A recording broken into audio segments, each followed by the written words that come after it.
ನಮಸ್ಕಾರ ಸ್ನೇಹಿತರೆ, ನಮ್ಮ ನಂಬಿಕೆಗೆ ಸ್ವಾಗತ ಸುಸ್ವಾಗತ. ಸ್ನೇಹಿತರೆ, ಒಬ್ಬ ಸಾಧಕ ಸಮಾಧಿ ಸ್ಥಿತಿಗೆ ಏರುವುದು ಅಂತಿಮ ಘಟ್ಟ.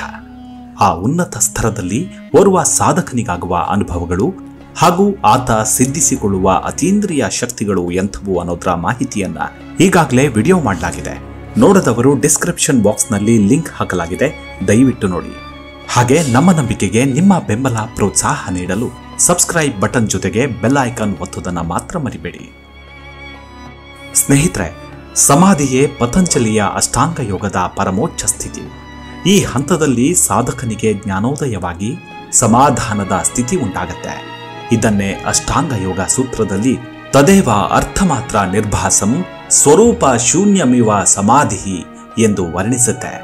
ರಾಗ ದ್ವೇಷಗಳಿಂದ ಕೂಡಿದ ಮನಸ್ಸನ್ನ ನಿರ್ಮಲವಾಗಿಸಿ ಜೀವ ಬ್ರಹ್ಮನ ಅನುಭವದಲ್ಲಿ ಮುಳುಗುವುದೇ ಸಮಾಧಿ. ಯಾವುದೇ ಒಂದು ಸದುದ್ದೇಶ ಸಾಧಿಸುವ ಛಲದಲ್ಲಿ ಧಾರಣ, ಧ್ಯಾನ ದೀರ್ಘವಾದಾಗ ಸಮಾಧಿ ಸ್ಥಿತಿ ಉಂಟಾಗಿ ಸಾಧಿಸುವ ಉದ್ದೇಶ ಮಾತ್ರ ಉಳಿದು ಪರಿಸರದ ಸೂಕ್ಷ್ಮಾತಿ ಸೂಕ್ಷ್ಮ ವಿಚಾರಗಳು ಅರಿವಾಗುತ್ತವೆ. ವ್ಯಕ್ತಿಯ, ಸಮಾಜದ, ರಾಷ್ಟ್ರದ, ಜಗತ್ತಿನ ಒಳಿತಿನ ಉದ್ದೇಶ ಒಂದೇ ಎದುರಾಗುತ್ತೆ. ಇತರರ ಬಗೆಗೆ ಅರಿವು ತಂತಾನೆ ನಶಿಸಿ ಹೋಗುತ್ತೆ. ಆಗಲೇ ಸಮಾಧಿ ಸ್ಥಿತಿ ಉಂಟಾಗುವುದು. ಆಗ ತತ್ ಜಾಯತೆ ಪ್ರಜ್ಞಾ ಆಲೋಕಃ ಎನ್ನುತ್ತೆ. ಅಂದ್ರೆ ಜ್ಞಾನದ ಪ್ರಕಾಶ ಹೊಳೆಯುತ್ತದೆ ಎಂದು. ಪ್ರಜ್ಞಾ ಎಂದರೆ ಅರಿವು, ಅರಿವೇ ಗುರು ಎಂದಿದ್ದಾರೆ. ಸಮಾಧಿಯಲ್ಲಿ ತಲ್ಲೀನತೆ ಹೆಚ್ಚಿ ಜಗತ್ತಿನ ಜ್ಞಾನ ಮತ್ತು ಅರಿವು ವಿಶಾಲಗೊಳ್ಳುತ್ತೆ. ಮನುಷ್ಯನ ವ್ಯಕ್ತಿತ್ವದಲ್ಲಿ ವಿಶೇಷ ಪರಿವರ್ತನೆ ಉಂಟಾಗತ್ತೆ. ಮನಸ್ಸು ಪರಿಶುದ್ಧ ಹೊಂದಿ ತಾನು ತನ್ನದು ಎಂಬ ಅಹಂಕಾರ ಲುಪ್ತಗೊಳ್ಳುತ್ತೆ. ಆತ್ಮಿಕ ಶಕ್ತಿ ಹೆಚ್ಚಿ ಅರಿಯುವ ವಿಷಯ ವಸ್ತು ಎಲ್ಲವೂ ಒಂದಾಗಿ ಯೋಗ್ಯ ಸಾಧನೆ ಮಾಡ್ತಾರೆ. ಸಾಧಕನು ದೈವಿ ಪ್ರಜ್ಞೆ ಹೊಂದುತ್ತಾನೆ. ಕಣ ಕಣಗಳಲ್ಲಿ, ಪ್ರತಿ ಅನುಭವಗಳಲ್ಲಿ ದೈವಿ ಕೈವಾಡ ಅರಿತಾನೆ. ಭಯ, ಕಾತುರ, ಉದ್ವಿಗ್ನತೆಯನ್ನ ಗೆದ್ದು ಆನಂದ ಶಾಂತಿ ಪಡೆಯುತ್ತಾನೆ. ವಿವೇಕ ಜಾಗೃತಿ ಹೊಂದಿ ಸ್ಥಿತ ಪ್ರಜ್ಞನಾಗ್ತಾನೆ. ಹೀಗೆ ಸ್ಥಿತ ಪ್ರಜ್ಞನಾರು ಎನ್ನುವುದಕ್ಕೆ ಶ್ರೀ ಕೃಷ್ಣ ಪರಮಾತ್ಮ ಭಗವದ್ಗೀತೆಯಲ್ಲಿ ಸ್ಥಿತ ಪ್ರಜ್ಞನ ಲಕ್ಷಣಗಳನ್ನು ಹೇಳ್ತಾನೆ. ಎಲ್ಲ ಆಸೆಗಳನ್ನ ತೊರೆದು ಯಾರು ಸದಾ ಆತ್ಮ ಸಂತೃಪ್ತನಾಗಿರುವನೋ, ನೋವು ನಲಿವು ಸುಖ ದುಃಖಗಳಲ್ಲಿ ವಿಚಲಿತನಾಗುವುದಿಲ್ಲವೋ, ಮನಸ್ಸು ಕದಡದೆ ಯಾರು ಕೋಪರಹಿತನಾಗಿರುತ್ತಾನೋ ಅವನೇ ಸ್ಥಿತಪ್ರಜ್ಞ. ಹೀಗೆ ಇರುವ ಸೌಲಭ್ಯ ಸೌಭಾಗ್ಯಗಳತ್ತ ಗಮನ ಹರಿಸಿ ಸುಖದ ಕಲ್ಪನೆಯಲ್ಲಿರುವುದೇ ನಿಜವಾದ ಸುಖವೆಂದು ಸ್ಥಿತಪ್ರಜ್ಞನು ತಿಳಿಯುತ್ತಾನೆ. ಸ್ಥಿತಪ್ರಜ್ಞನಲ್ಲಿ ಜ್ಞಾನದ ಪ್ರಕಾಶ ಮತ್ತು ಪರಮಾನಂದ ತುಂಬಿರುತ್ತೆ. ಭಯ ಕೋಪಗಳ ಲವಲೇಶವಿರುವುದಿಲ್ಲ. ಅಹಂಕಾರ ನಾಮಾಶೇಷವಾಗಿರುತ್ತೆ. ಎಲ್ಲ ಜೀವಿಗಳಲ್ಲೂ ಅನುಕಂಪ, ಪ್ರೇಮ ತುಂಬಿರುತ್ತೆ. ಎಲ್ಲರಿಗೂ ಒಳಿತನ್ನೇ ಮಾಡುವ ಸದಾಚಾರ ಸಂಪನ್ನನಾಗುತ್ತಾನೆ. ಶುದ್ಧ ಭಾವನೆ ಇದ್ದು ತನ್ನ ಕಾರ್ಯದಲ್ಲಿ ಕುಶಲತೆ ಸಾಧಿಸ್ತಾನೆ. ಎಲ್ಲರಲ್ಲೂ ಮಿತ್ರತ್ವ, ಕರುಣೆ ತೋರಿಸ್ತಾನೆ.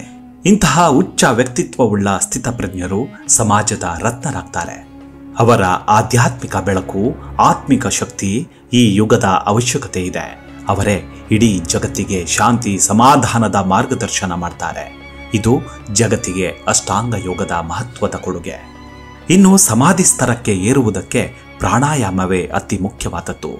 ನಂದಾಮ ಶರದಃ ಶತಂ ಅಂದ್ರೆ 100 ವಸಂತ ನಲಿಯೋಣ ಎನ್ನುವ ಉಪನಿಷತ್ತು ಅದಕ್ಕೂ ಮೊದಲು ಜೀವಾಮ ಶರದಃ ಶತಂ ಎನ್ನುತ್ತೆ. ಅಂದ್ರೆ 100 ವರ್ಷ ಬದುಕೋಣ ಎಂದು. ನಲಿಯುವಿಕೆಗೂ ಮೊದಲು ಬದುಕಬೇಕು. ಈ ಎರಡನ್ನೂ ಯೋಗದಿಂದ ಸಾಧಿಸಬಹುದು ಎಂಬುದೇ ಪ್ರಜ್ಞಾವಂತರ ಅಭಿಪ್ರಾಯ. ಯೋಗದಲ್ಲಿ ಪ್ರಾಣಾಯಾಮಕ್ಕೆ ಪ್ರಮುಖ ಸ್ಥಾನ. ವ್ಯಾಯಾಮದಲ್ಲಿ ಪ್ರಾಣಾಯಾಮ, ಮಂತ್ರದಲ್ಲಿ ಗಾಯತ್ರಿ ಎಂಬ ಮಾತೆ ಸಾಕ್ಷಿ. ಪ್ರಾಣಾಯಾಮವು ಮಹರ್ಷಿ ಪತಂಜಲಿಯವರ ಅಷ್ಟಾಂಗ ಯೋಗದ 4ನೇ ಅಂಗ. ಪ್ರಾಣವೆಂಬ ಪದಕ್ಕೆ ಬದುಕು, ಉಸಿರಾಟ, ಆತ್ಮ ಎಂಬ ಅರ್ಥವಿದೆ.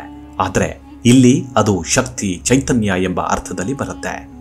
ಆಯಾಮ ಎಂದರೆ ದೀರ್ಘಗೊಳಿಸುವುದು, ವಿಶಾಲಗೊಳಿಸುವುದು. ಸೃಷ್ಟಿಯಲ್ಲಿರುವ ಸರ್ವ ಚಲನೆಗಳಿಗೂ ಪ್ರಾಣಶಕ್ತಿಯೇ ಆಧಾರ. ನಮ್ಮ ಮನಸ್ಸಿನ ಚಲನೆ, ಭಾವನೆ, ಆಲೋಚನೆಗಳಿಗೆ ಪ್ರಾಣವೇ ಆಧಾರ.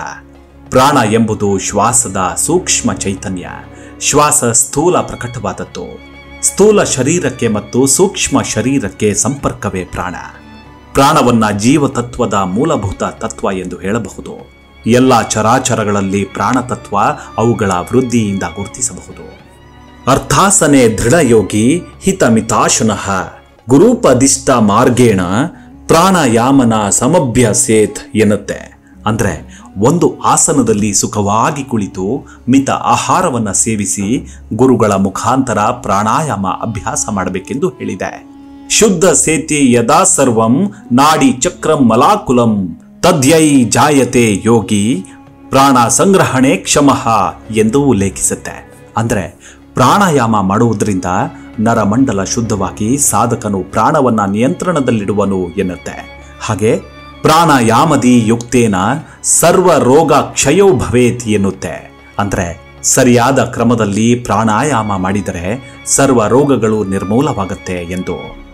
ಭಗವದ್ಗೀತೆಯಲ್ಲಿ ಪ್ರಾಣಾಯಾಮ ಮಾಡುವುದು ಒಂದು ಯಜ್ಞವಿದ್ದಂತೆ ಎಂದಿದೆ. ಅದೊಂದು ಬ್ರಹ್ಮವಿದ್ಯೆ ಎಂದಿದ್ದಾರೆ. ಪ್ರಾಣಾಯಾಮ ಎಂದರೆ ಪ್ರಾಣವನ್ನ ಹಿಡಿತದಲ್ಲಿಟ್ಟುಕೊಳ್ಳುವುದು, ಆಯುರ್ಮಾನಕ್ಕೆ ಹೊಸ ಆಯಾಮ ಕೊಡುವುದು ಎಂದರ್ಥ. ಹೀಗೆ ಮೂಗಿನ ಬಲರಂಧ್ರದಿಂದ ವಾಯುವನ್ನ ಬಿಟ್ಟು ಎಡರಂಧ್ರದಿಂದ ವಾಯುವನ್ನ ತೆಗೆದುಕೊಂಡು 2 ಹೊಳ್ಳೆಗಳನ್ನ ಮುಚ್ಚಿಕೊಳ್ಳುವಿಕೆಯನ್ನ ರೇಚಕ, ಪೂರಕ, ಕುಂಭಕಗಳ ಒಟ್ಟುಗೂಡುವುದನ್ನ ಪ್ರಾಣಾಯಾಮವೆನ್ನುತ್ತಾರೆ. ಇಂತಹ ಪ್ರಾಣಾಯಾಮವನ್ನ ಮಂತ್ರ ಸಹಿತ ಮಾಡಿದರೆ ಸಗರ್ಭ ಪ್ರಾಣಾಯಾಮ ಎನ್ನುತ್ತಾರೆ. ಇದನ್ನ ಮಾಡಿದರೆ ಅತಿ ಶ್ರೇಯಸ್ಸು ಎಂದೇ ಯೋಗಿಗಳ ಅಭಿಪ್ರಾಯ. ಇದರಿಂದ ನರಮಂಡಲ ಚುರುಕುಗೊಂಡು ಶ್ವಾಸಕೋಶಗಳಿಗೂ ಹೃದಯಕ್ಕೂ ನರಮಂಡಲಕ್ಕೂ ಏಕಕಾಲದಲ್ಲಿ ವ್ಯಾಯಾಮ ದೊರಕುತ್ತೆ. ರಕ್ತ ಶುದ್ಧಿಯಾಗುತ್ತೆ. ಶ್ವಾಸಕೋಶ ಬಳಲದೆ ನಿರಂತರವಾಗಿ ಸೇವೆ ಸಲ್ಲಿಸಲು ಸಾಧ್ಯವಾಗುತ್ತೆ. ಪಂಚತತ್ವಗಳಲ್ಲಿ ಬಹುಮುಖ್ಯವಾದದ್ದು ತತ್ವವಾಯು. ಯಾಕಂದ್ರೆ ನಮ್ಮ ಶರೀರವನ್ನ ಜೀವಂತವಿಡುವುದೇ ವಾಯು. ನಮ್ಮ ಶರೀರದಲ್ಲಿ ಪಿತ್ತ, ಕಫ, ಧಾತು, ಮಲ ಮುಂತಾದವುಗಳನ್ನ ವಾಯುವೆ ಒಂದು ಸ್ಥಾನದಿಂದ ಇನ್ನೊಂದು ಸ್ಥಾನಕ್ಕೆ ಒಯ್ಯುವ ಸಾಧನ. ಆದುದರಿಂದ ವಾತ, ಕಫ, ಪಿತ್ತಗಳಲ್ಲಿ ವಾತವೇ ಸಮರ್ಥವಾಗಿರುವ ತತ್ವ. ಪ್ರಾಣವು ಶರೀರದ ಕಣಕಣಗಳಲ್ಲಿ ವ್ಯಾಪ್ತವಾಗಿರುತ್ತೆ. ಶರೀರದ ಎಲ್ಲಾ ಕರ್ಮೇಂದ್ರಿಯಗಳು ವಿಶ್ರಾಂತಿ ಪಡೆಯುವಾಗ ಪ್ರಾಣಶಕ್ತಿ ನಿದ್ರಿಸುವುದಿಲ್ಲ. ಸತತವಾಗಿ ರಾತ್ರಿ ಹಗಲು ಕಾರ್ಯನಿರತವಾಗಿರುತ್ತೆ. ಯಾವಾಗ ಅದರ ಕಾರ್ಯ ಮುಗಿಯುತ್ತೋ ಆಗಲೇ ನಮ್ಮ ಜೀವನ ಮುಕ್ತಾಯಗೊಳ್ಳುತ್ತೆ. ಹೀಗೆ ಶರೀರದಲ್ಲಿ ಪ್ರಾಣವೇ ಸರ್ವಸ್ವ. ಅಖಿಲ ಬ್ರಹ್ಮಾಂಡದಲ್ಲೂ ಪ್ರಾಣವೇ ಶಕ್ತಿಶಾಲಿ ಮತ್ತು ಉಪಯುಕ್ತವಾದದ್ದು. ಜೀವಾತ್ಮನ ತತ್ವ ಪ್ರಾಣದಿಂದಲೇ ದೇಹ ಮತ್ತು ಬ್ರಹ್ಮಾಂಡದ ಮೇಲೆ ಕೇಂದ್ರೀಕರಿಸುತ್ತೆ. ಪ್ರಾಣದ ಅದೃಶ್ಯ ಶಕ್ತಿಯೇ ಸಂಪೂರ್ಣ ವಿಶ್ವದ ಮೇಲೆ ಸಂಚಲನೆ ಮಾಡುತ್ತೆ. ನಮ್ಮ ಶರೀರದಲ್ಲಿನ ಅನ್ನಮಯ ಕೋಶ ಪ್ರಾಣಮಯ ಕೋಶದಿಂದಲೇ ಸಂಚಲಿತವಾಗಿದೆ. ಆಹಾರವಿಲ್ಲದೆ ಮನುಷ್ಯ ಅಥವಾ ಪ್ರಾಣಿ ಜೀವಂತವಿರಬಹುದು. ಆದರೆ ಪ್ರಾಣ ತತ್ವ ಇಲ್ಲದೆ ಕೆಲವು ಕ್ಷಣಗಳು ಕೂಡ ಜೀವಂತ ಇರಲಾರವು. ಇದನ್ನೇ ವಾಯುರ್ಭೀಮೋ ಭೀಮನಾಮೋ ಮಹೌಜಃ ಸರ್ವೇಶಾಂಚ ಪ್ರಾಣಿನಾಂ ಪ್ರಾಣಭೂತಃ ಅನಾವೃತ್ತಿರ್ದೇಹಿನಾಂ ದೇಹಪಾತೆ ತನ್ಮಾಧ್ಯಾಯರ್ಧೀವ ದೇವೋ ವಿಶಿಷ್ಟಃ ಎನ್ನುತ್ತೆ. ಅರ್ಥಾತ್ ಆಯುಷ್ಯಕ್ಕೆ ನಿಯಮಾಕನು, ಓಜಸ್ಸು ಶಕ್ತಿಯುಳ್ಳವನು, ಯುಕ್ತನು, ಉಸಿರಾಟ ಚಟುವಟಿಕೆಗಳಿಂದ ಕೂಡಿದವನೂ ಆದ ಆ ಮಹಾಬಲನೇ ವಾಯುವು ಆಗಿದ್ದಾನೆ. ಪ್ರಾಣಾಯಾಮ ವಾಯುದೇವನ ಉಪಾಸನೆ, ಜನರನ್ನ ಪರಾಭವಗೊಳಿಸುವ ಶಕ್ತಿ. ಓಜಸ್ಸು ಇದು ಪ್ರಾಣಾಯಾಮದಿಂದ ದೊರಕುತ್ತೆ. ಮಹಾ ಓಜಸ್ಸು ದೈಹಿಕವಾಗಿ ಭೌತಿಕವಾಗಿ ಶತ್ರುಗಳನ್ನ ಎದುರಿಸುವ ಸಾಮರ್ಥ್ಯವನ್ನ ಅನುಗ್ರಹಿಸುತ್ತೆ. ಪ್ರಾಣಾಯಾಮವು ವಾಯುವನ್ನ ಸೇವಿಸುವ ಒಂದು ಮುಖ್ಯ ಕ್ರಿಯೆ. ವಾಯುವಿನಲ್ಲಿ ವಿಶೇಷ ವೈಶಿಷ್ಟ್ಯಗಳಿವೆ. ವಾಯುವಿನಲ್ಲಿ ಪ್ರಾಣಶಕ್ತಿ ಇದೆ. ಪ್ರಾಣಾಯಾಮದಲ್ಲಿ ಮುಖ್ಯವಾದ 5 ಉಸಿರಿನ ಕ್ರಿಯೆಗಳಿವೆ. ಅವು ಪೂರಕ, ರೇಚಕ, ಕುಂಭಕ, ಬಹಿರ್ಕುಂಭಕ, ಶೂನ್ಯದ ಹಂತ ಮತ್ತು ಕೇವಲ ಕುಂಭಕ. ಈ ನಿಯಮಿತವಾದ ದೀರ್ಘ ಶ್ವಾಸ ಪ್ರಶ್ವಾಸದಿಂದ ನಾಡಿಗಳಲ್ಲಿ ಪ್ರಾಣಶಕ್ತಿಯ ಪ್ರಭಾವವಾಗಿ ಅವುಗಳ ಕಾರ್ಯವನ್ನ ಚುರುಕುಗೊಳಿಸುತ್ತೆ. ತತ್ಪರಿಣಾಮವಾಗಿ ಮಸ್ತಿಷ್ಕದ ಮತ್ತು ಶರೀರದ ಅಂಗಗಳ ಸ್ಥಿರತೆ ಹೆಚ್ಚಾಗುತ್ತೆ. ಇದೇ ವಿಧಾನವಾಗಿ ಸಮಾಧಿ ಸ್ಥಿತಿಗೆ ನಮ್ಮನ್ನ ಕರೆದುಕೊಂಡು ಹೋಗುತ್ತೆ. ಧ್ಯಾನ ಮಾಡುವವರು, ಪ್ರಾಣಾಯಾಮ ವಿಧಾನವನ್ನು ಅನುಸರಿಸುವವರು ಅಪರಿಮಿತ ಸುಖ ಶಾಂತಿಯನ್ನು ಅನುಭವಿಸ್ತಾರೆ. ಯಾರು ಇಂದ್ರಿಯ ನಿಗ್ರಹಿಸ್ತಾರೋ ಅವರು ಸಮಾಧಿ ಸ್ತರಕ್ಕೆ ಹಂತ ಹಂತವಾಗಿ ಏರುತ್ತಾ ಈ ಪ್ರಕೃತಿಯೊಂದಿಗೆ ಸಂಪರ್ಕವನ್ನ ಸಾಧಿಸ್ತಾರೆ. ಆ ಪ್ರಕೃತಿಯೇ ಧಾರಣವಾಗಿ ಸಾಧಕನ ಆರಾಧನೆಯಂತೆ ದರ್ಶನ ನೀಡುತ್ತೆ. ಇಡೀ ಸೃಷ್ಟಿಯ ರಹಸ್ಯಗಳನ್ನ ಮನವರಿಕೆ ಮಾಡಿಸುತ್ತೆ. ಅದೆಲ್ಲವನ್ನ ಸಾಧಿಸಲು ಆತ್ಮಬಲವಿರಬೇಕು, ಬದುಕಿನಲ್ಲಿ ಛಲವಿರಬೇಕು, ಆ ಭಗವಂತನ ಅನುಗ್ರಹವಿರಬೇಕು. ಅಷ್ಟಿದ್ದರೆ ಆ ಭಗವಂತನನ್ನೇ ಭಕ್ತಿಯಿಂದ ಕಟ್ಟಿ ಹಾಕುವ ಶಕ್ತಿ ಓರ್ವ ಮನುಷ್ಯನಿಗಲ್ಲದೆ ಇನ್ಯಾವುದಕ್ಕೂ ಇರಲು ಅಸಾಧ್ಯ. ಆ ಭಗವಂತ ನಿರಾಕಾರಿ ಎನ್ನುವುದು ಈ ಭೂಲೋಕಕ್ಕೆ ಮಾತ್ರ. ಮುಂದಿನ ಎಪಿಸೋಡ್ನಲ್ಲಿ ಮತ್ತೆ ಸಿಗೋಣ. ಅಲ್ಲಿವರೆಗೂ ನಿಮ್ಮ ಆರೋಗ್ಯದ ಕಡೆ ಗಮನವಿರಲಿ. Take care. ನಮಸ್ಕಾರ.